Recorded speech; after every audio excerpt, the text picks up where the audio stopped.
Assalamualaikum warahmatullahi wabarakatuh. Sahabat Uti dimanapun berada yang dirahmati Allah, terutama ibu-ibu Majelis Taklim Nurul Ulum dan Al-Ihsan yang dimuliakan Allah.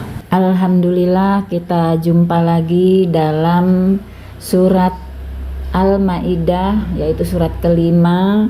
Ada 120 ayat yang turun sebagai surat Madaniyah, berada di juz 6 dan 7, yang merupakan target baca Al-Quran 30 juz beserta artinya di bulan Ramadan 1446 Hijriah.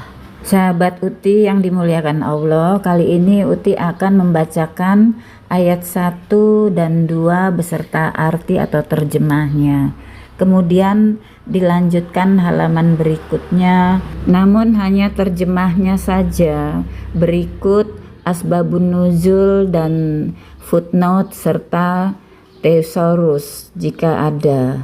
Bagi teman-teman yang belum membacanya, silakan membacanya.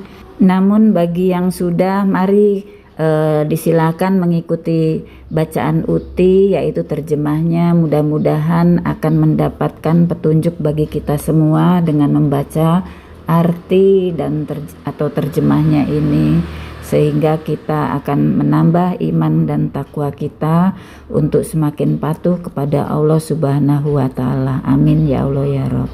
Baiklah, kita mulai saja. A'udzu billahi minasyaitonir rajim. Bismillahirrahmanirrahim. Ya ayyuhalladzina amanu aufu bil uqud.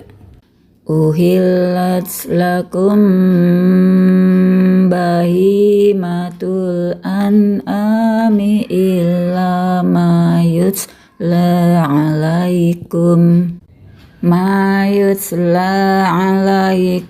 ghayra muhilli syaidi wa antum hurum. Innallaha yahkumu ma yurid. Ya ayyuhalladzina amanu la tuhillu sya'airallah wala syarral harama walal hadya walal qalaida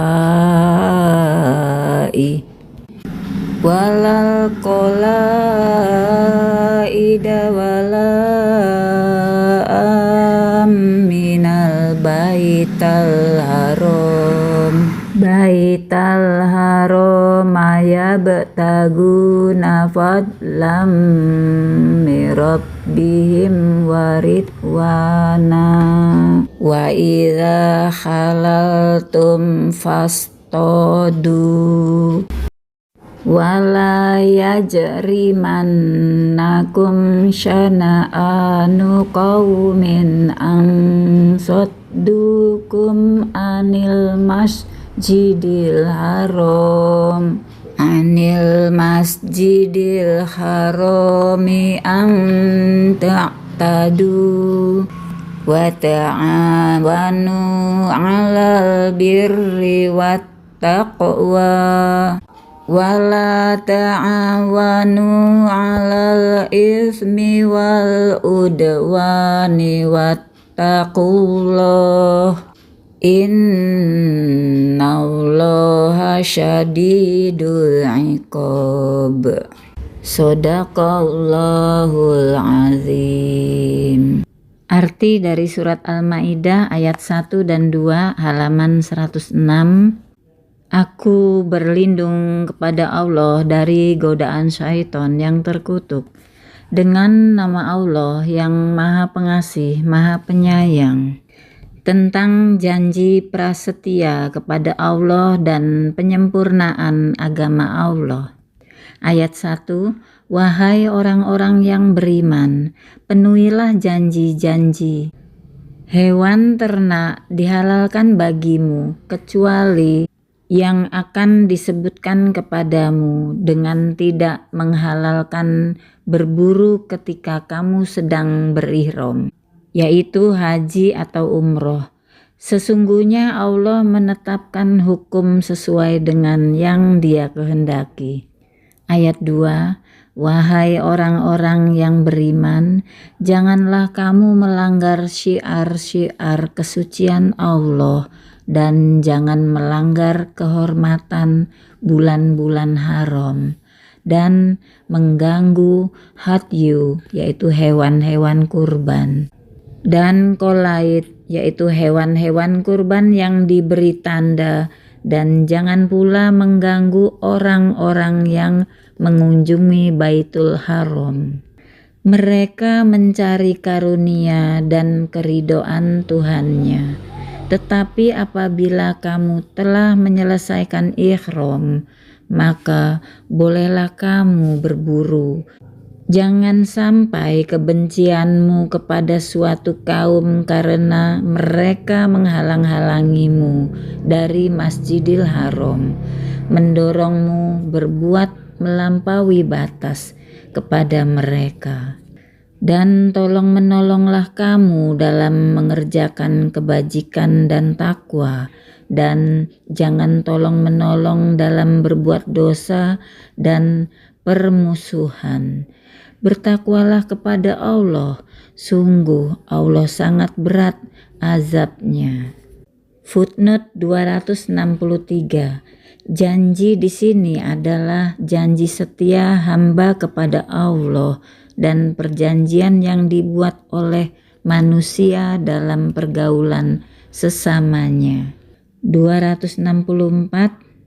Syiar-syiar kesucian Allah ialah segala amalan yang dilakukan dalam rangka ibadah haji seperti tata cara melakukan tawaf dan sya'i. Tempat-tempat mengerjakannya seperti Ka'bah, Safa dan Marwah. 265. Bulan haram ialah Zulkaidah, Zulhijjah, Muharram dan Rajab. Pada bulan-bulan itu dilarang melakukan peperangan. 266.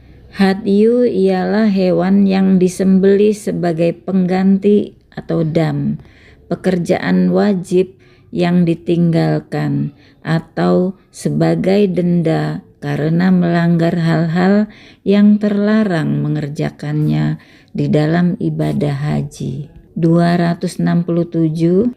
Qolaid ialah hewan hadyu yang diberi kalung agar diketahui orang bahwa hewan itu telah diperuntukkan untuk dibawa ke Ka'bah. 268. Dimaksud dengan karunia ialah keuntungan yang diberikan Allah dalam perjalanan ibadah haji, sedangkan keridoan Allah ialah pahala amalan haji. Halaman 107 ayat 3. Diharamkan bagimu memakan bangkai, darah, daging babi, dan daging hewan yang disembelih bukan atas nama Allah, yang tercekik, yang dipukul, yang jatuh, yang ditanduk, dan yang diterkam binatang buas, kecuali yang sempat kamu sembelih.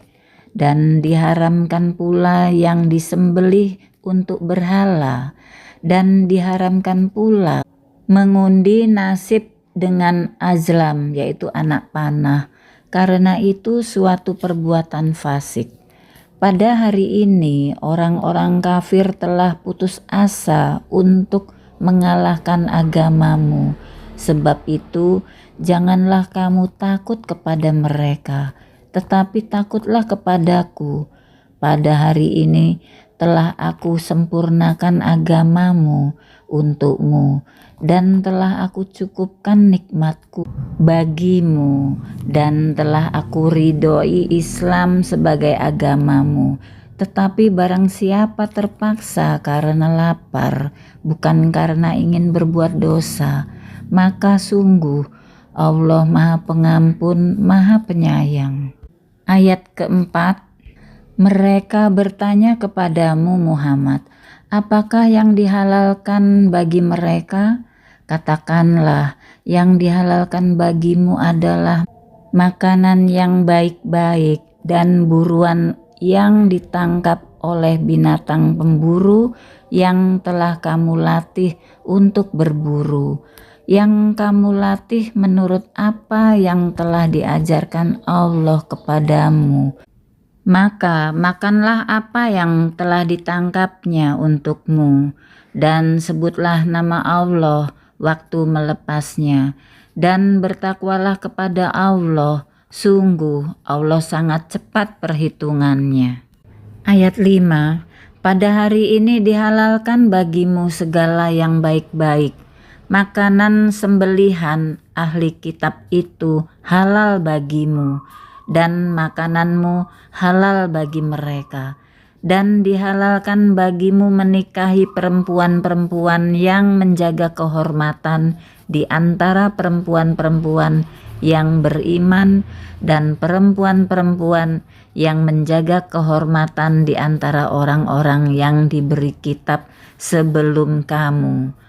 Apabila kamu membayar mas kawin mereka untuk menikahinya, tidak dengan maksud berzina dan bukan untuk menjadikan perempuan piaraan. Barang siapa kafir setelah beriman, maka sungguh sia-sia amal mereka, dan di akhirat dia termasuk orang-orang yang rugi. Footnote 269. Darah yang keluar dari tubuh sebagaimana tersebut dalam Al-An'am ayat 145 surat 6. 270. Hewan yang tercekik, yang dipukul, yang jatuh, yang ditanduk, dan yang diterkam binatang buas adalah halal kalau sempat disembelih sebelum mati. 271. Al-Azlam artinya anak panah yang belum memakai bulu. Orang Arab jahiliyah menggunakan anak panah yang belum memakai bulu untuk menentukan apakah mereka akan melakukan suatu perbuatan atau tidak. Caranya ialah mereka ambil 3 buah anak panah yang belum memakai bulu. Setelah ditulis masing-masing, yaitu dengan lakukanlah, jangan lakukan. Sedang yang ketiga tidak ditulis apa-apa, lalu diletakkan dalam sebuah tempat dan disimpan dalam Ka'bah. Bila mereka hendak melakukan sesuatu perbuatan, maka mereka meminta agar juru kunci Ka'bah mengambil sebuah anak panah itu. Terserahlah nanti apakah mereka akan melakukan atau tidak melakukan sesuatu sesuai dengan tulisan anak panah yang dia ambil itu. Kalau yang terambil anak panah yang tidak ada tulisannya, maka undian diulangi sekali lagi. Footnote 272, yang dimaksud dengan hari ini ialah masa haji wada, haji terakhir yang dilakukan oleh Nabi Muhammad SAW. 273. Dibolehkan memakan makanan yang diharamkan oleh ayat ini jika terpaksa. 274. Buruan yang ditangkap binatang buas semata-mata untukmu dan tidak dimakan sedikit pun oleh binatang itu. 275. Ada yang mengatakan perempuan-perempuan yang merdeka. Halaman 108 ayat 6 sampai dengan 7 tentang wudhu, mandi, dan tayamum. Ayat 6. Wahai orang-orang yang beriman, apabila kamu hendak melaksanakan sholat, maka basuhlah wajahmu dan tanganmu sampai ke siku, dan sapulah kepalamu dan basuh kedua kakimu sampai kedua mata kaki. Jika kamu junub, maka mandilah, dan jika kamu sakit atau dalam perjalanan atau kembali dari tempat buang air atau kakus atau menyentuh perempuan, maka jika kamu tidak memperoleh air, maka bertayamumlah dengan debu yang baik atau suci. Usaplah wajahmu dan tanganmu dengan debu itu. Allah tidak ingin menyulitkan kamu, tetapi Dia hendak membersihkan kamu dan menyempurnakan nikmat-Nya bagimu, agar kamu bersyukur. Asbabun Nuzul ayat 6. Aisyah bercerita, kalungku terjatuh di tengah padang pasir saat kami pulang ke Madinah. Rasulullah menghentikan untuknya, kemudian turun untuk membantu mencari kalungku. Kemudian beliau istirahat dan tertidur di pangkuanku.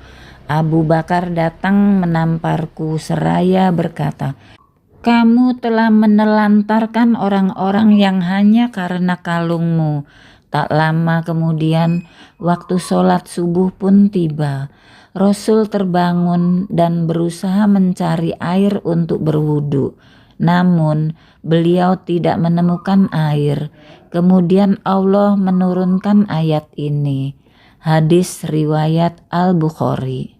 Ayat 7. Dan ingatlah akan karunia Allah kepadamu dan perjanjiannya yang telah diikatkan kepadamu ketika kamu mengatakan, kami mendengar dan kami menaati, dan bertakwalah kepada Allah. Sungguh Allah Maha mengetahui segala isi hati. Ayat 8 sampai dengan 11 tentang kewajiban berlaku adil dan jujur. Ayat 8. Wahai orang-orang yang beriman, jadilah kamu sebagai penegak keadilan karena Allah ketika menjadi saksi dengan adil, dan janganlah kebencianmu terhadap suatu kaum mendorong kamu untuk berlaku tidak adil. Berlaku adillah, karena adil itu lebih dekat kepada takwa, dan bertakwalah kepada Allah. Sungguh Allah Maha teliti apa yang kamu kerjakan. 9. Allah telah menjanjikan kepada orang-orang yang beriman dan beramal soleh bahwa mereka akan mendapat ampunan dan pahala yang besar. Footnote 276. Sakit yang tidak boleh kena air. 277. Menyentuh menurut jumhur ialah bersentuhan kulit. Sedang sebagian mufasir adalah bercampur sebagai suami istri. 278. Perjanjian akan mendengar dan mengikuti Nabi dalam segala keadaan yang diikrarkan waktu bai'ah atau prasetia. Halaman 109 ayat 10. Adapun orang-orang yang kafir dan mendustakan ayat-ayat kami, mereka itulah penghuni neraka. 11. Wahai orang-orang yang beriman, ingatlah nikmat Allah yang diberikan kepadamu ketika suatu kaum bermaksud hendak menyerangmu dengan tangannya. Lalu Allah menahan tangan mereka dari kamu, dan bertakwalah kepada Allah, dan hanya kepada Allah lah hendaknya orang-orang beriman itu bertawakal. Asbabun Nuzul ayat 11. Jabir bin Abdillah menerangkan bahwa ayat ini diturunkan berkenaan dengan perbuatan Gaurats bin Al-Harits, seorang Badui yang hendak membunuh Rasulullah dalam perang Zatur Riqa. untuk memerangi Bani Muharib. Saat Rasul sedang beristirahat di bawah sebuah pohon di kebun kurma, Gaurats mengambil dan menghunus pedang beliau seraya berkata, "Sekarang siapa yang akan melindungimu dariku?" Rasul menjawab, "Allah." Orang Badui itu gemetar dan pedang itu terjatuh, tetapi Rasul tidak menghukum atau membalasnya. Hadis riwayat Abu Nuaim. Ayat 12 sampai dengan 19 tentang pengingkaran janji prasetia oleh orang-orang Yahudi dan Nasrani. Ayat 12, dan sungguh Allah telah mengambil perjanjian dari Bani Israel, dan kami telah mengangkat 12 orang pemimpin di antara mereka.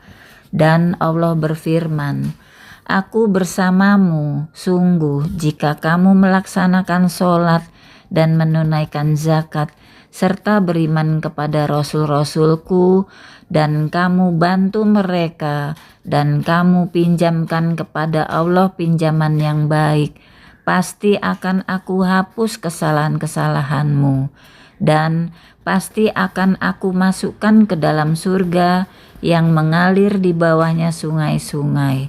Tetapi barang siapa kafir di antara kamu setelah itu, maka sesungguhnya dia telah tersesat dari jalan yang lurus.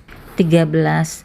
Tetapi karena mereka melanggar janjinya, maka kami melaknat mereka, dan kami jadikan hati mereka keras membatu. Mereka suka mengubah firman Allah dari tempatnya, dan mereka sengaja melupakan sebagian pesan yang telah diperingatkan kepada mereka. Engkau Muhammad senantiasa akan melihat pengkhianatan dari mereka, kecuali sekelompok kecil di antara mereka yang tidak berkhianat.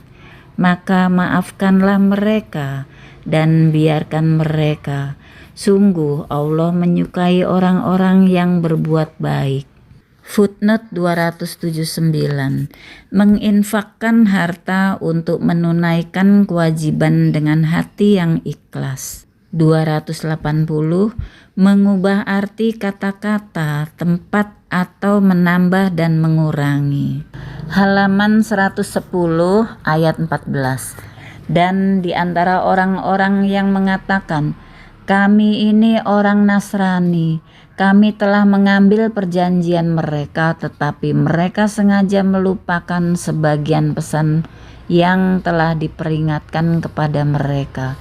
Maka kami timbulkan permusuhan dan kebencian di antara mereka hingga hari kiamat. Dan kelak Allah akan memberikan kepada mereka apa yang telah mereka kerjakan. 15. Wahai ahli kitab, sungguh Rasul kami telah datang kepadamu, menjelaskan kepadamu banyak hal dari isi kitab yang kamu sembunyikan, dan banyak pula yang dibiarkannya. Sungguh telah datang kepadamu cahaya dari Allah dan kitab yang menjelaskan. Ayat 16.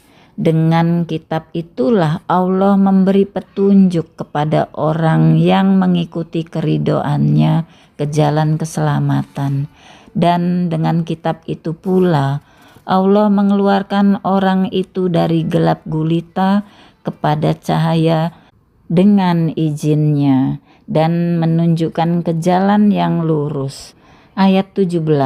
Sungguh telah kafir orang yang berkata, sesungguhnya Allah itu dialah Al-Masih putra Maryam.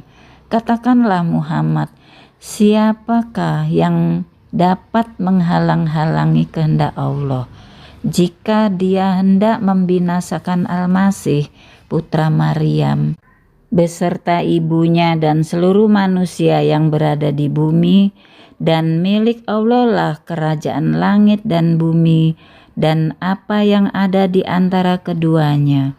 Dia menciptakan apa yang Dia kehendaki dan Allah Maha Kuasa atas segala sesuatu. Asbabun Nuzul ayat 17. Anas bin Malik menjelaskan ayat ini diturunkan Allah berkaitan dengan kaum Nasrani yang mempunyai kepercayaan bahwa Nabi Isa adalah anak Allah. Mereka berkata, sesungguhnya Allah adalah Al-Masih putra Maryam. Mereka sombong terhadap Rasulullah atas anggapan mereka itu. Hadis riwayat Ahmad. Footnote 281, cahaya maksudnya Nabi Muhammad SAW dan kitab maksudnya Al-Quran. Halaman 111 ayat 18. Orang Yahudi dan Nasrani berkata, kami adalah anak-anak Allah dan kekasih-kekasihnya. Katakanlah, mengapa Allah mengazab kamu karena dosa-dosamu? Tidak, kamu adalah manusia biasa di antara orang-orang yang Dia ciptakan. Dia mengampuni siapa yang Dia kehendaki dan mengazab siapa yang Dia kehendaki. Dan milik Allah seluruh kerajaan langit dan bumi, serta apa yang ada di antara keduanya. Dan kepadanya semua akan dikembalikan. 19. Wahai ahli kitab, sungguh Rasul kami telah datang kepadamu menjelaskan syariat kami kepadamu ketika terputus pengiriman rasul-rasul, agar kamu tidak mengatakan, tidak ada yang datang kepada kami baik seorang pembawa berita gembira maupun seorang pemberi peringatan.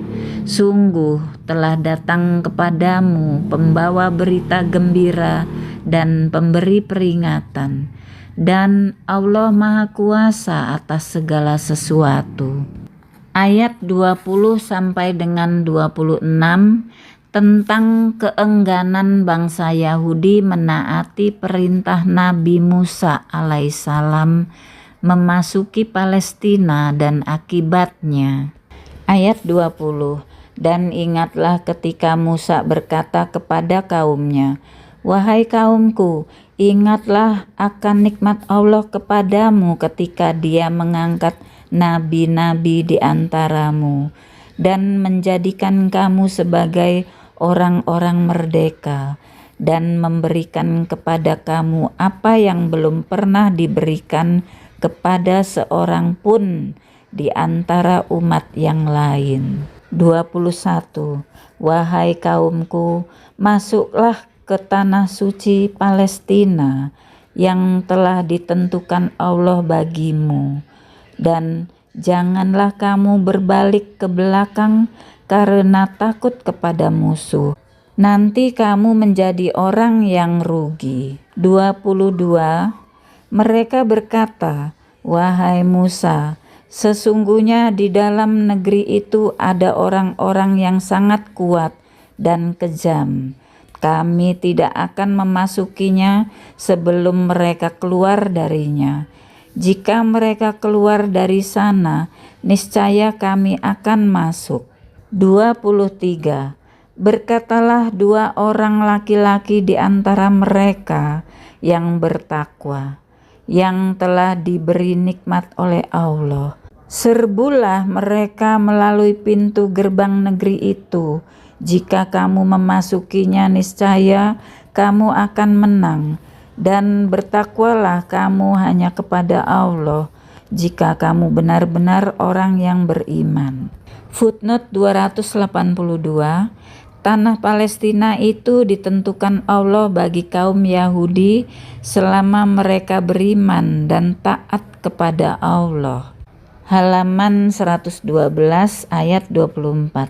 Mereka berkata, wahai Musa, sampai kapanpun kami tidak akan memasukinya selama mereka masih ada di dalamnya. Karena itu pergilah engkau bersama Tuhanmu dan berperanglah kamu berdua. Biarlah kami tetap menanti di sini saja. 25. Dia Musa berkata, "Ya Tuhanku, aku hanya menguasai diriku sendiri dan saudaraku. Sebab itu pisahkanlah antara kami dengan orang-orang yang fasik itu."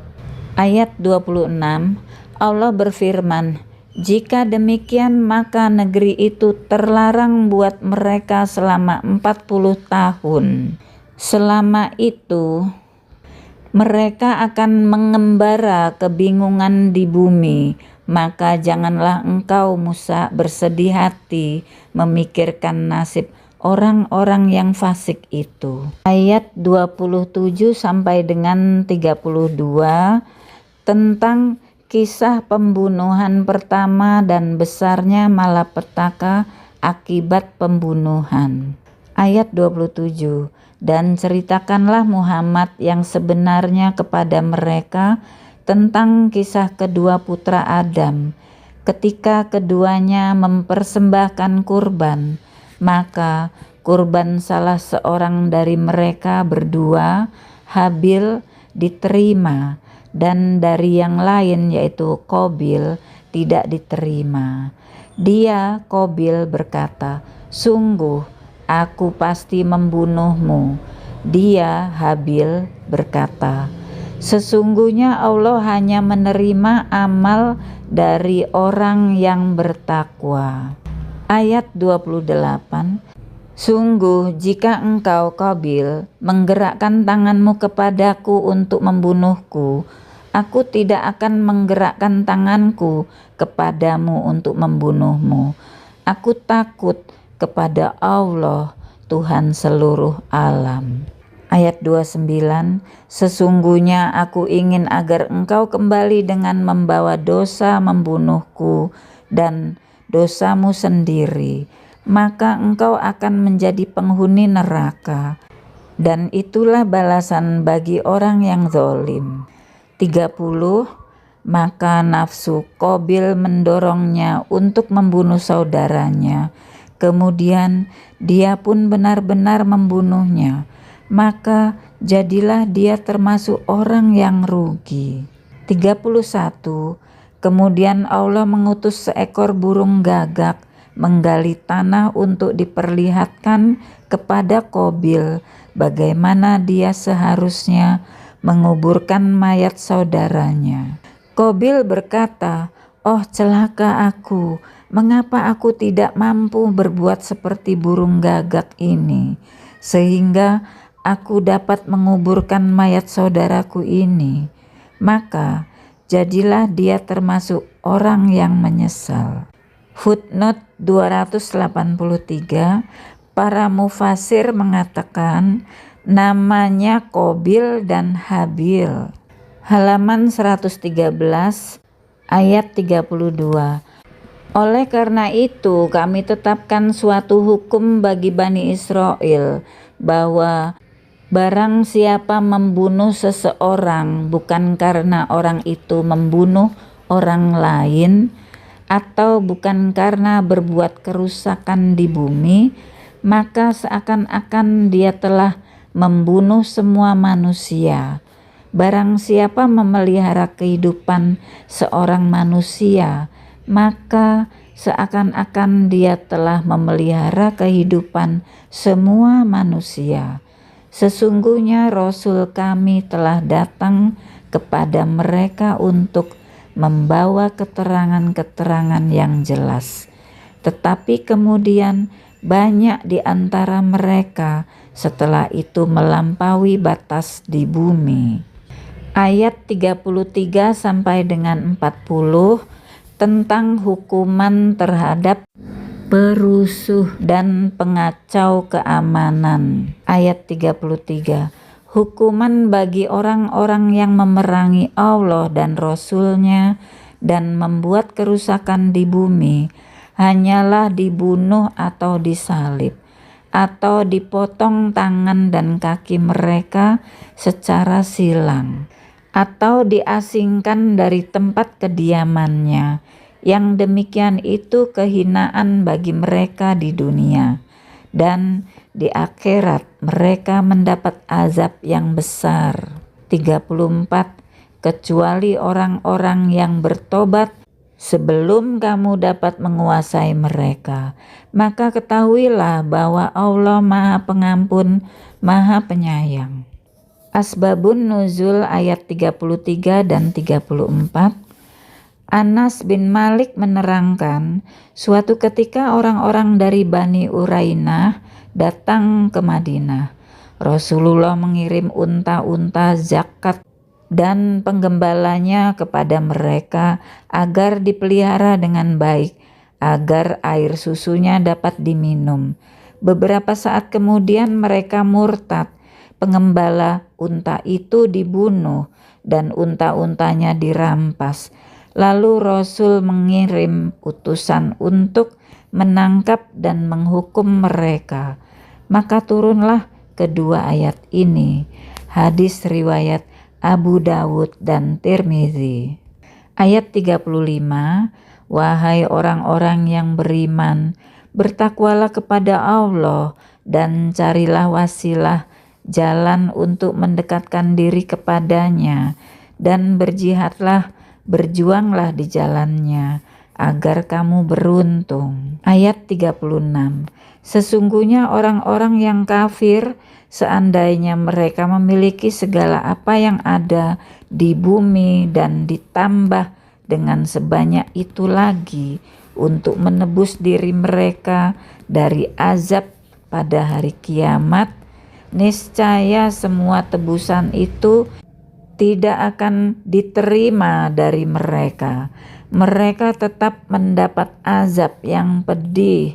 Footnote 284, yakni membunuh orang bukan karena kisos. 285, hukum ini bukanlah mengenai Bani Israel saja, tetapi juga mengenai manusia semua. Allah memandang bahwa membunuh seseorang itu adalah seperti membunuh semua manusia, begitu pula sebaliknya. 286, memotong tangan kanan dan kaki kiri, dan kalau melakukan kejahatan sekali lagi, maka dipotong tangan kiri dan kaki kanan. Halaman 114 ayat 37, mereka ingin keluar dari neraka tetapi tidak akan dapat keluar dari sana, dan mereka mendapat azab yang kekal. 38, adapun orang laki-laki maupun perempuan yang mencuri, potonglah tangan keduanya sebagai balasan atas perbuatan yang mereka lakukan dan sebagai azab dari Allah. Dan Allah Maha Perkasa, Maha Bijaksana. 39, tetapi barang siapa bertobat setelah melakukan kejahatan itu dan memperbaiki diri, maka sesungguhnya Allah menerima tobatnya. Sungguh Allah Maha Pengampun, Maha Penyayang. Ayat 40, tidakkah kamu tahu bahwa Allah memiliki seluruh kerajaan langit dan bumi? Dia menyiksa siapa yang Dia kehendaki dan mengampuni siapa yang Dia kehendaki. Allah Maha Kuasa atas segala sesuatu. Maha benar Allah dengan segala firman-Nya. Alhamdulillah, selesailah sudah Uti menerjemahkan beserta teman-teman sekalian. Mudah-mudahan yang ikut mendengarkan dan membacakannya akan semakin jelas untuk melangkah mana yang dilarang dan mana yang diperintahkan oleh Allah Subhanahu wa Ta'ala. Khususnya untuk surat Al-Maidah yang hal ini kita terjemahkan, yaitu mulai ayat 1 hingga 40. Dan insya Allah akan kita lanjutkan di ayat-ayat berikutnya. Sahabat Uti yang dirahmati Allah, silahkan di komen apakah Uti menghantarkannya terlalu lambat atau harus cepat sedikit. Apapun yang telah kita lakukan bersama, tidak ada gading yang tak retak. Mari kita sempurnakan bersama-sama. Lebih kurangnya mohon dimaafkan. Subhanakallahumma wa bihamdika asyhadu alla ilaha illa anta astaghfiruka wa atubu ilaik. Maha suci Engkau ya Allah, aku memujimu. Aku bersaksi bahwa tidak ada sesembahan yang berhak disembah kecuali Engkau. Aku minta ampun dan bertobat kepadamu. Wabillahi taufik wal hidayah. Wassalamualaikum warahmatullahi wabarakatuh.